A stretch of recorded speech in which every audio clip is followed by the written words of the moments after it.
एक बहुत ही कॉमन चीज़ हम अपनी डे टू डे लाइफ में देखते हैं कि मेरे गर्भाशय में गांठ है या फाइब्रॉइड है, इसलिए मुझे बच्चा नहीं हो रहा है। Yes, fibroid can be a reason of infertility, but let me tell you, not all fibroids cause infertility. In most cases, अगर ये फाइब्रॉइड, जो most common location of fibroid होती है दैट इज इंट्राम्यूरल, यानी वो मसल मास के अंदर होता है।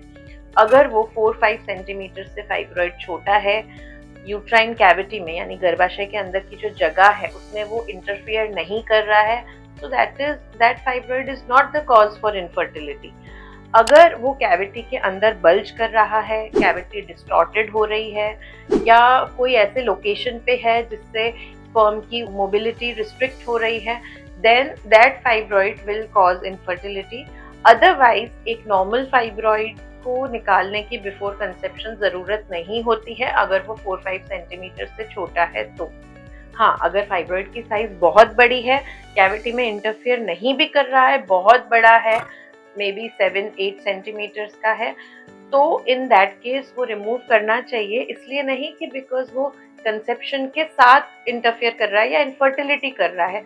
उसे निकालने का रीजन ये है कि जब प्रेगनेंसी होगी तो विथ प्रेगनेंसी वो फाइब्रॉइड बढ़ेगा, जिसकी वजह से प्रेगनेंसी में दूसरे कॉम्प्लिकेशन आ सकते हैं, जैसे कि pre term birth, intrauterine growth retardation, बच्चे का वजन कम होना, या फिर रेड डीजनरेशन ऑफ फाइब्रॉइड होता है प्रेगनेंसी में, जिसकी वजह से कंटिन्यूस पेन रहता है, और ये फाइब्रॉइड बड़ा भी हो सकता है during pregnancy. So not all fibroids lead to infertility. Please consult your gynecologist before coming on to any conclusion, because ये एक बहुत बड़ा मिथ है कि मुझे फाइब्रॉइड है इसलिए मुझे बच्चा नहीं हो रहा।